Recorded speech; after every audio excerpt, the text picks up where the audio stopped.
अभी आपके बीच आदरणीय योग गुरु सम्मानित ज्वाला जी हैं। मैं इनसे योग के विषय पर कुछ चर्चा करने के लिए जा रहा हूं। आप लोगों से विनम्र आग्रह है कि शांति से इनकी बातों को सुने। हाँ सर, तो बताया जाए आसन कितने होते हैं। बाबा रामदेव के पतंजलि योगपीठ में या उनके माध्यम से जो आप लोगों को बताया गया है, आसन कितने प्रकार के होते हैं वो बताते हुए उसकी विशेषता और विधि क्या है बताया जाए। ओम नमस्कार सबों को। आसन शब्द जो है महर्षि पतंजलि के अष्टांग योग में वर्णित है, जिसमें उन्होंने यम, नियम, आसन, प्राणायाम, प्रत्याहार, धारणा, ध्यान और समाधि, इन 8 अंगों के बारे में योग की चर्चा की है। उसमें आसन जो है वह मूल रूप से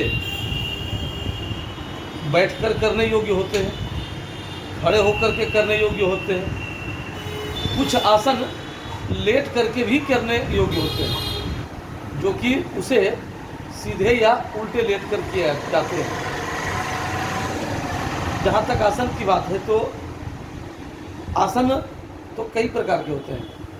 मुख्य रूप से जो भी आपके समक्ष चर्चा की गई कि सोकर, बैठकर, सीधे लेटकर, उल्टे लेटकर, ये मुख्य प्रकार के आसन होते हैं।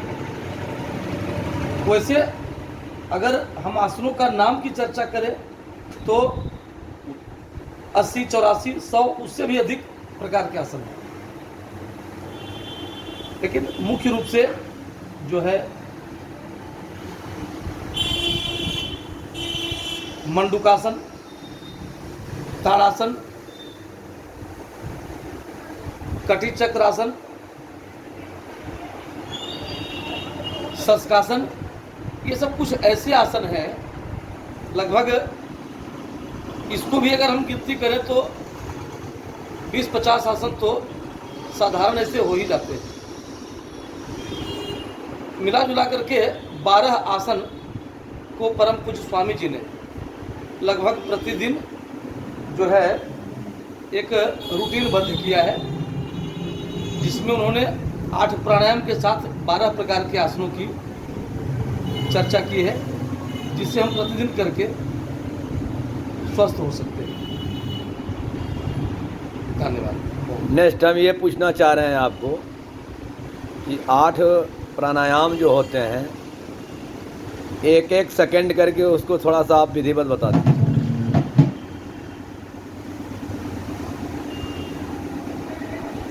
8 प्राणायाम जो हैं करके बता दीजिए, इसलिए कि आपका वीडियो लिया जा रहा है।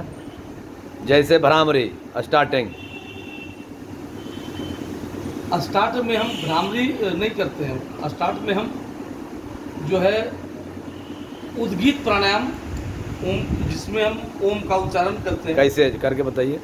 इस प्रकार से ध्यान मुद्रा में बैठ करके गहरी श्वास लेते हैं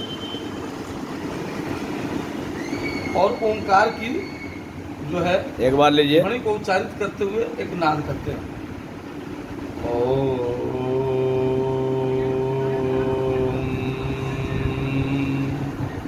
चलिए दूसरा, इस प्राणायाम जो अभी आपने किया उद्गार प्राणायाम, इसका क्या नाम रखे हैं? उद्गीत कहते हैं इसे। उद्गीत।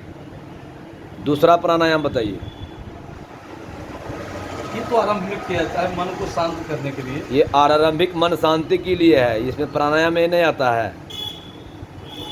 वैसे इसकी विधिवत जो है यह एक प्राणायाम भी है, उद्गीत एक प्राणायाम भी है। चलिए तो स्टार्ट किया जाए। विस्तार से हम बाद में करते हैं उसका। जो बृहद रूप से प्राणायाम के रूप में आप लोग करते हैं, फर्स्ट किया जाए। सबसे पहले भस्त्रिका प्राणायाम करते हैं। कैसे किया जाए? सांस लेते हैं और छोड़ते हैं। करके एक बार बताइए।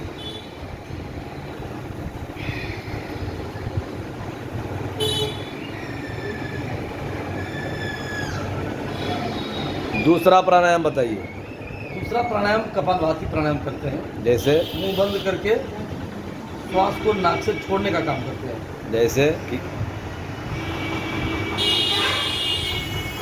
ये हो गया कपालभाति। तीसरा बताया जाए, नाम लेके। तीसरा प्राणायाम जो है वह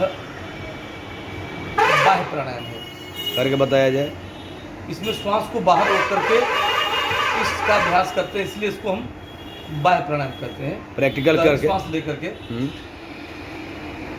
श्वास को बाहर छोड़ देते हैं, श्वास बाहर रोक करके मलद्वार भीतर,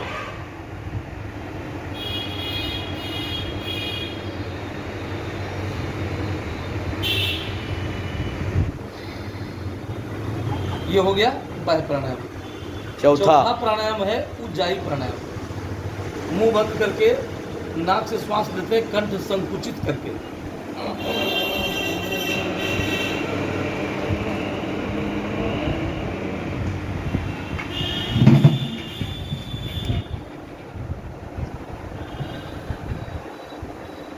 दाहिने नाक बंद करके बाएं से श्वास छोड़ते हैं। पांचवा प्राणायाम है अनुलोम विलोम प्राणायाम। दाहिने नाक बंद करके बाएं नाक से इस प्राणायाम को शुरू करते हैं।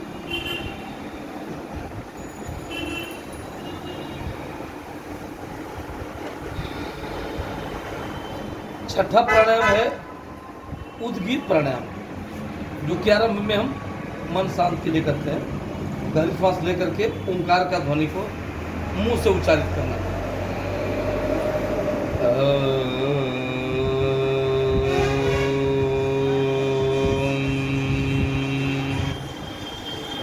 सातवां प्राणायाम है भ्रामरी प्राणायाम।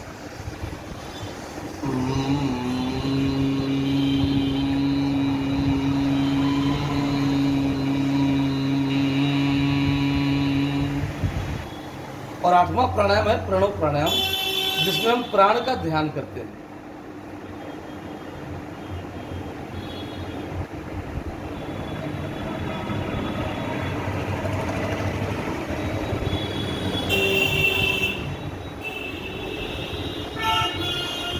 तो इस प्रकार हम 8 प्राणायाम का अभ्यास करते हैं। आप अभी एक बात बता रहे थे कि 8 नियम होते हैं योग और आसन का, तो नियम कौन कौन से हैं? नियम 8 नहीं, नियम 5 है। कौन कौन है? शौच, संतोष, तपह, स्वाध्याय और ईश्वर प्राणिधान, ये 5 नियम। एक और यम नियम साधना क्या चीज़ में आता है जो बता रहे थे? यम भी 5 होते हैं। यम जैसे अहिंसा, सत्य, अस्तेय, ब्रह्मचर्य और अपरिग्रह, ये 5 यम हैं। नियम जो बता रहे थे, यम नियम एक ही चीज़ होता है? नियम बताइए। नियम जो है वह हम सबको, एक साधकों को पालन करने की चीज़ होती है। यम नियम और क्या बताए? साधना, आसन। आसन, आसन क्या चीज़ होता है? सो करके, लेट करके, बैठ करके, खड़े होकर के, अलग अलग विधियों में हम शरीर का एक अलग पोस्टर तैयार करते हैं, जिससे कि अलग अलग रोगों में हमें विशेष लाभ होता है। उसी को हम आसन कहते हैं। और क्या है? यम नियम आसन और प्राणायाम प्रत्याहार। बोलिए। प्राणायाम क्या हुआ?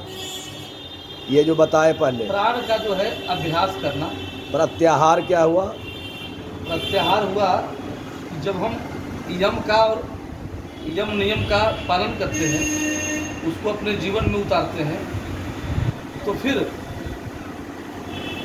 जो है हम जितने भी कर्म होते हैं, वह कर्म हम खुद के लिए नहीं, ईश्वरीय सत्ता के अधीन होकर करने लग जाते हैं।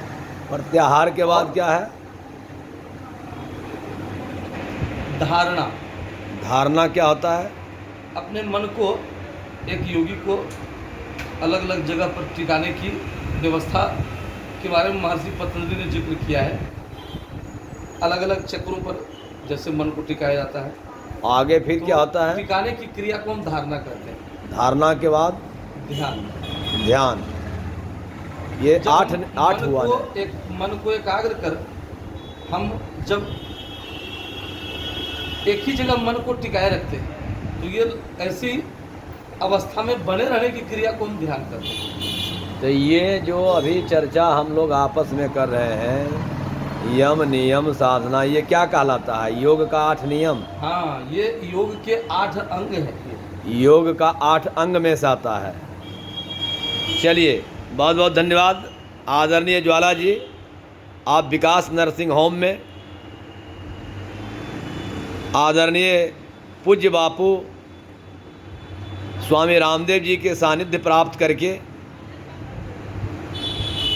आप पूरे समाज को निरोग रखने के जो संकल्प लिए हैं, परमात्मा आपका संकल्प को पूरा करें। और आपने काफ़ी बेहतरीन तरीके से बहुत कम समय में